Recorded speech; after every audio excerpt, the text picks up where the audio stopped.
Before we begin, I want to say that I will be using country flags in this tier list to indicate languages. I'm Belgian myself. I know that a country flag does not constitute the same as a language, but for simplicity's sake for this tier list, I still wanted to use just country flags instead. I'm not planning on starting a geopolitical war here, so please bear with me. But let's talk about game localization, because I think it is something that has a massive impact on our studio and our game sales, and it's also something that when I get our viewers submitted Steam pages, for example, and they ask me like, hey, can you give me some feedback on this? This is one of those things that I always see them kind of missing out on, basically, where maybe they already have great capsule art and they have great like text for their description, they have good GIFs, they have all of that, they have an interesting looking game, and then you go and you scroll down to the section that shows like, oh, what are the languages this game supports, and it's like only English. And whilst on the one hand, yeah, English is still the biggest or second biggest language on Steam, depending on like which month of the Steam hardware survey you look at, basically, it is still just about 1/3 of Steam in total. Steam is a massive platform, and by only looking at English for your game, you're inevitably going to be losing out on potentially millions of impressions and all of that for something that honestly, in the year 2026, is kind of a solved problem for the most part in terms of localizing your game. We'll talk about that a little bit more at the end of like my advice for how you localize your game. But the question then begs, okay, I want to localize my game. What languages should I localize my game to? Should I localize to Chinese? Should I localize to Russian, Korean, German? There's so many languages out there at the end of the day, and not all of them are as worth it, I would say. So in this video, I want to kind of tier list them, basically, as in what languages are S tier and you should 100% have your game localized in them. What are some nice to have languages if you have some more capacity or budget or things like that to spend on it as well, that will most likely have a good return on investment. And then also, you know, what are the languages that honestly you should probably not even bother with. And let's begin with the S tiers of game localization, and that is, of course, English. You may be like, huh, but I develop in English. What are you saying here? You may be developing in English, but not everyone, I learned this when talking to localization companies as well, develops their games in English. Some people also develop their game in their mother language. Et pour mes spectateurs français, arrêtez ça s'il vous plaît. Just write your games in English. I know maybe it's a little bit easier at the start to write your game in your own mother language, like French. French is the language that I've heard this the most of, basically, developers writing their entire game in French first as like the base like localization master. But it's going to make it 10 times more difficult if you want to localize your game afterwards, because almost every localization company or anyone who does localizations is also trained on English to another language. English is always kind of the source language. So I've spoken to localization companies as well, and if you are gonna submit your French game, for example, they will often not want to touch it until you as a developer has actually like gotten a master localization of the game in English that the developers have signed off on, of like, hey, this English localization is actually what we want to, and then go from there, basically. Because the pool of localization and like the amount of information basically gets so much more limited if you start in a non-English language for the most part. So localize your game to English. That's already 1/3 of Steam basically, and honestly even a bit more probably, that you've already captured. And it brings us to the second big language on Steam, and a language that maybe some viewers are almost scared of, and that is Chinese.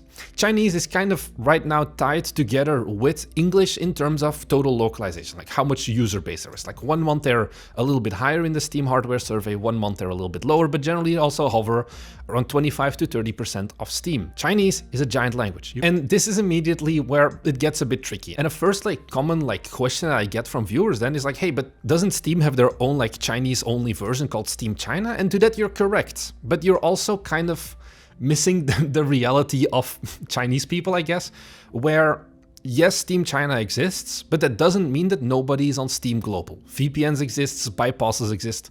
There is a lot of people still who are on Steam, and Steam also pretty easily supports this as well, to kind of bypass the Steam China version. You can't really get easily onto Steam China without having like a local Chinese publisher or just a local Chinese business entity, but Steam Global, that's just the Steam you and I use, so it's still very much worth it to localize your game there. Because I'm gonna make a generalization, and pretty much everyone who is into indie games and like from China knows how VPNs work, because it's always like, you know, it's a more of like subculture of like people who use computers and games and whatever. Yeah, if you're making like AAA games, you want to get onto Steam China, but if you're making just indie games, you're already massively expanding your reach by simply localizing to Chinese and then putting your game out on just regular Steam. Chinese people will find it. You will find this in your wishlist data, you will find this in your traffic data. There will be a lot of traffic from China. We've had good traffic from China for our games as well. That is only possible if you localize your game. because especially like the overlap between people who speak English and Chinese, it's not that great, that Venn diagram. So you want to try and localize your game. And I think those two are the absolute S-tier localization languages. I think if you had only 2 languages to localize to, go for English and go for Chinese. And that brings us to the A-tier of localization languages, of like languages that I would still very highly recommend you to localize your game into, because they have giant audiences, for example, or they are very interested in gaming in general. And that's where you get your languages, like for example, German. Especially if you're making like a strategy game or a simulator game, you hear this of localize your game to German. Because there is a lot of people in Germany who play games. There's a very big audience of like German people as well. And I don't know if you guys have ever got to Germany. They're not that great in English either. I know, I just offended like 5,000 Germans who are watching this video. But if you go to like events like Gamescom or whatever, it's just miserable. A lot of the developers there don't speak a lick of English most of the time as well. And it is something that, especially for those genres, German 100% suggests. If you're making more of a like, not like casual game, but it's not really one of those games that's like perfectly made for the German market, like Landwirtschaftssimulator, then I think you can leave it a little bit like less important, but especially simulator games, strategy games, and like, you know, those kinds of games, try to localize your game in German. Some other 2 languages basically that I suggest is Spanish and Portuguese. These are languages that a lot of developers, I feel like, kind of forget. And, you know, maybe, yeah, like Spain doesn't sound like a country with a lot of people playing, but I think what you're forgetting is that South America has a giant amount of people playing games, and they speak either Spanish or Portuguese. Now, keep in mind there are also differences between like Spanish Spain and then Spanish from Latin America, or Portuguese from Portugal and Portuguese Brazilian. In both cases, go, if you can only choose for like the one variant, if you have like a lot of differences, always go for the South American ones. In terms of Spain and in terms of Portugal, yeah, you can localize to those specific countries as well, but there's way less volume in people there, and they also a little bit more likely, I would say, to speak English to a certain degree. Maybe my European brain is a little bit optimistic here, but especially going for Latin American Spanish and Portuguese is going to be giant. Once again, in our case, this has helped massively when making horror games, for example. There are incredibly large horror gaming communities in South America. You have no idea, honestly. And it also means an incredible amount of content creators with like 10 million plus subscribers that do content in mainly Spanish or mainly in Portuguese. And for their audience as well, it's way nicer to see a game that is localized in their own language. That is something that for our horror games, like I said, we've had massive impact where, yeah, sure, I don't understand the lick of what they're saying, but generally they do seem to be enjoying the game. And it also corresponded in like wish lists and sales data and all of that. And yes, maybe also something to keep in mind is like purchasing power parity. That's something that I didn't mention earlier, but it's something that if you compare 10 game sales in Germany, which is a Euro country, versus 10 game sales in Brazil, yes, you will not be earning the same amount of money. That's not what matters here also. It's also in terms of wish lists that can be, just the pure volume can be really good. And even if you're doing that 50 or 60% discount is what I think what we do for like Brazilian localized pricing, you're still getting such a giant amount of volume, where it is maybe like, yeah, you're earning less per copy, but the amount of copies you can sell just goes up so much. And I think that is something that you should keep in mind as well. And then a final language that I would say is kind of in that A tier as well, but maybe also is a little bit, I don't know, slept on, or at least has that same stigma of like, oh, but these people have no money, is Russian. Russian is still a language that I would always localize our games into, because sure, they have some issues right now with like payment providers and all of that. That's the world. Once again, I don't want to make this a geopolitical conversation video, but they will find a way. Where people want to play games, they will play games. And it's still worth it to localize your game to Russian. And there's bypasses. You'll see that, for example, if your store's traffic has suddenly a lot of traffic from Kazakhstan, it's often also people from Russia, because they can like bypass payment restrictions from that and like sanctions. Localize your games for them as well. They have just as much right to play games. There's so many people who still want to play some games. And by localizing them, once again, you can find very big audiences, especially if you're making anime-themed games, which was in our case for My Virtual Friend. I think Russia was basically our #1 country for that. And it still kind of paid off. The amount of effort you have to put into localizations, like I said in general, honestly, most of the time isn't like impossibly high, and it will be worth it, because we are talking about, like I said, potentially millions of other people who may still see your game, be interested in your game. Even if it's just wishlisting your game, that still helps with the Steam algorithm. It is, once again, worth it. And then we come to, I guess, B tier. These are not languages that I say like, oh, don't localize into. I think they are still good. 100%. But if you are running out of budget for localizing or you don't have like capacity for it right now, these are languages, okay, maybe you can do like post-launch updates or whatever, but are languages that I would still strongly suggest. First off is Polish. Poland is one of those countries that has a surprisingly high amount, once again, of like indie games here. I think there is just a very big indie game dev scene in Poland, and localizing your games to Poland has also for us often paid off pretty well.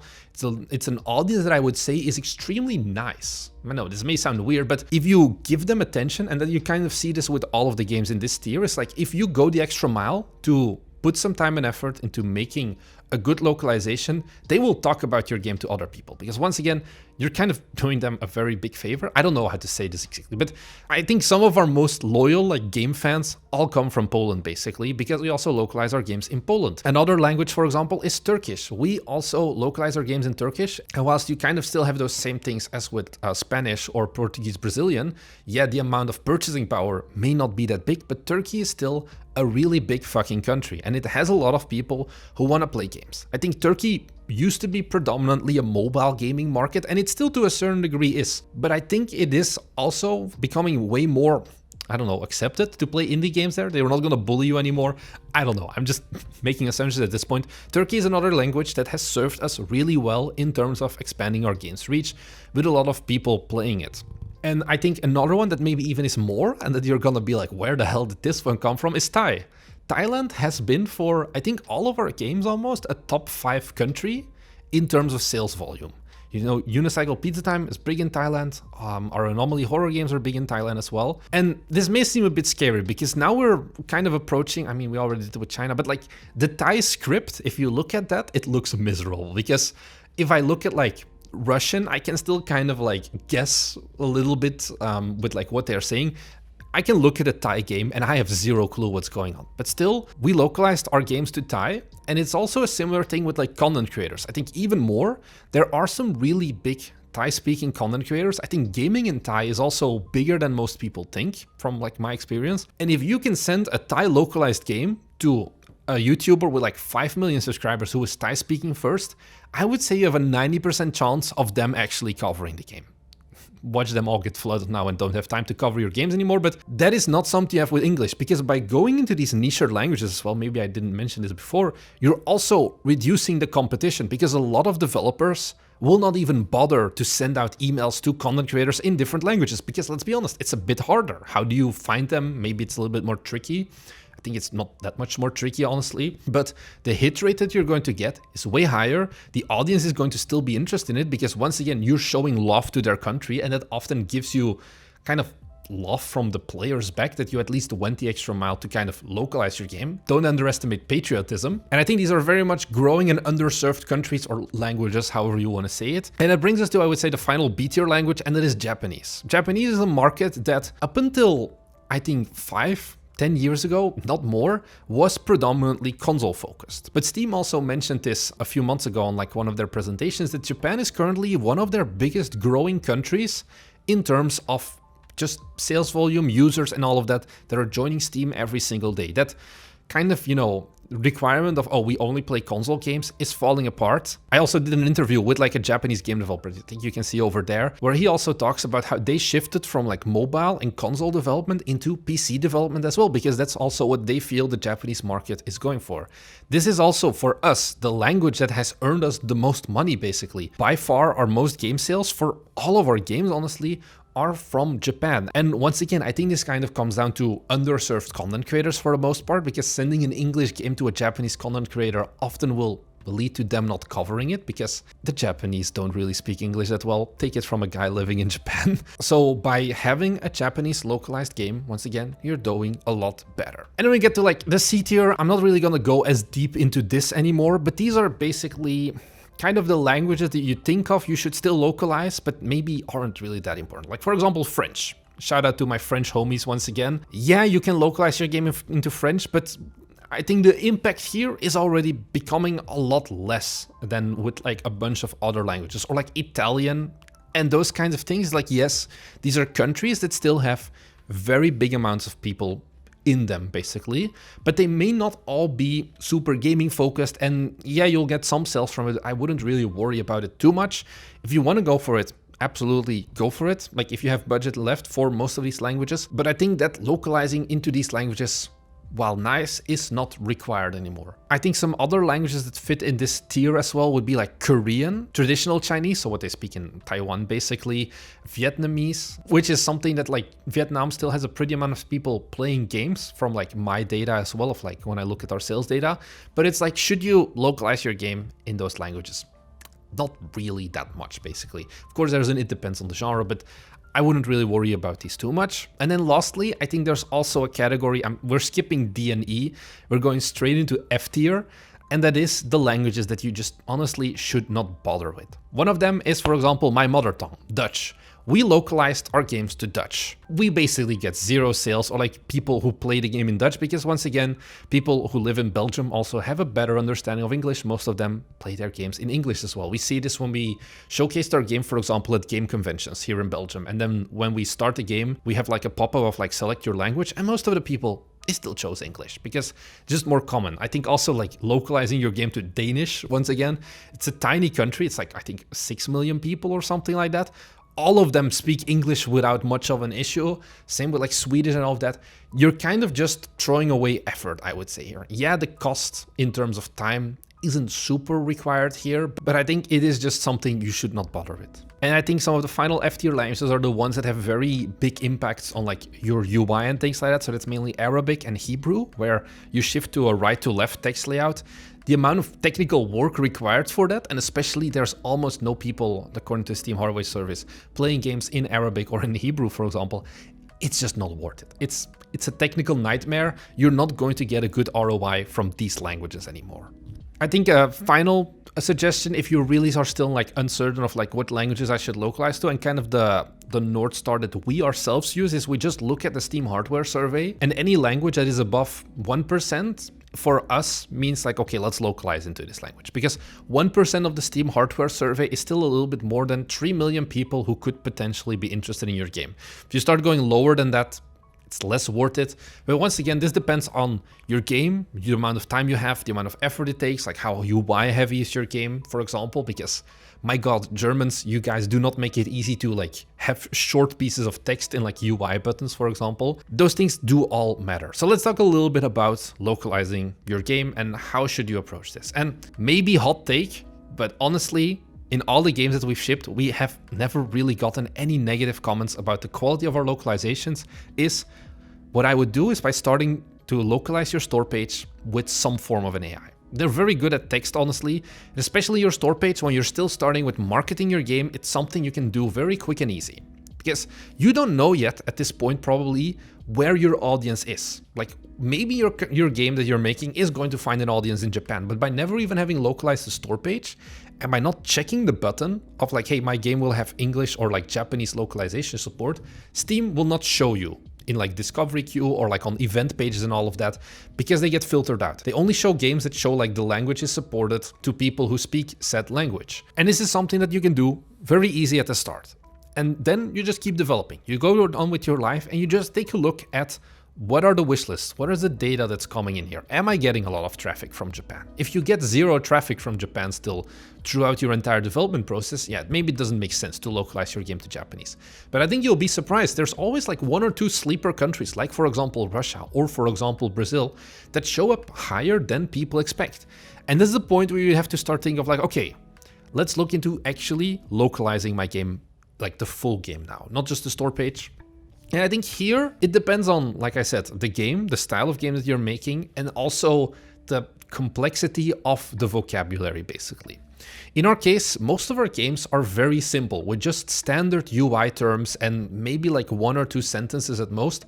There's no complex lore, no deep story, no like playing with like idioms and all of that. So most of our games, we just localize through AI. We've done a few where we work together with some of our audience as well, who wanted us to localize the games to Ukrainian. So we've done that, but most of the time we just throw it through an LLM, because this is like what I get from people as well. Because even if it's not a perfect localization, you're still bringing a lot of people into your game basically that wouldn't have been able to play the game otherwise. And players from non-English first countries, they can understand if like a localization isn't 100% correct. They can figure out what you mean and they're still like, hey, at least I can play this for the most part. Don't make it atrocious, of course. I think, you know, if you have a visual novel or a game with deep story, yeah, maybe Chinese, even though it's an S-tier game, is not something you want to localize with AI. 100% agree with that. I just want to tell you that, you know, you can do it expensive and good, but, you know, not everyone here has money, or there is like a good enough approach, honestly, for the most part, that you can do with AI. There's in-betweens as well. The problem now is Fiverr is kind of fucked, which was like the more affordable option, because this is just AI as well, just repackaged and you don't know it. And then if you want to go to like professional localization companies, the price per word, per language basically, is about $10 cents to $13 cents, depending on like language and complexity basically. So if you have a 10,000 word game, for example, you can get it localized for about $1,000, a little bit more than $1,000 per language. And maybe for you that is a fair deal, but I think for a lot of viewers in our audience, that is a little bit over their budget, especially for the amount of languages. If you want to localize that into 10 languages, then you're looking at 10K initial investment for a localization. That's just sample numbers even. Maybe you have more words, maybe you have less words. That's up to your game, but I think you should also not fully rely on like fan translations. They come with a lot of issues as well, and you control these a little bit less, especially with the AI. I swear I'm not a crazy AI bro, but it's just for localization something that is kind of getting standard in game development, because it is just more than good enough for the most part, except if you do those complex things. It is getting really solid. So you get the data then from your wish list, and then you start thinking about, okay, do I want to localize my game to multiple languages? This is my other piece of advice. No matter what game you're working on and how far in development you are, I think an actionable step that I want you to do right now is to prepare your game for localization as well. This is something that a lot of developers wait with until the end, and it gets so much worse. Like, if you start a game, immediately like just go through the setup to set up like the localization, and like it's different in Unity or Godot or whatever, but having your like spreadsheet basically of the different terms, setting up your font switching and all of that, do it at the start and go through it the entire time. You don't have to like every time you add a new button immediately localize it, just stick to it in English, but have that central source of text basically that you can then later on easily edit. I think Godot uses like their PO files. Doesn't matter what you're using, but set up your game already from the beginning whenever you start a project to use localization. It's going to make your life 10 times easier in the long run. And I think that's basically everything I wanted to say here. I think those are the main languages. Maybe if I missed your language, you can be like, hey, you really should translate to this other language. Leave a comment down below then. But I think this is what I would suggest in terms of localizing your game. Go for these languages as well. There's such a high amount of upside for the work required to localizing your games that it's honestly, I think, especially if you're not super UI heavy, it is going to be worth it. And you can still get playtesters and you can do all of those things still. But I think the first important step is to have a conversation with yourself about like, okay, I want to localize my game. How am I going to do this? And then kind of plan what languages you want to localize into. So I hope you enjoyed this content. I hope you learned something new. If you're new here, we're game developers. We make videos twice a week where we talk about the things that we learn along the way. And you can also just follow us, because I have the goal of building $1 million game studio, and I want you to come and join with me and kind of see just what we're doing and teach you along the way the mistakes that we make and the things that we learn as well. And I think localization was one of those things that is probably the biggest W that we could do for our games, and I want you to do those as well. So thank you very much for watching. I'll see you guys in the next one. Bye!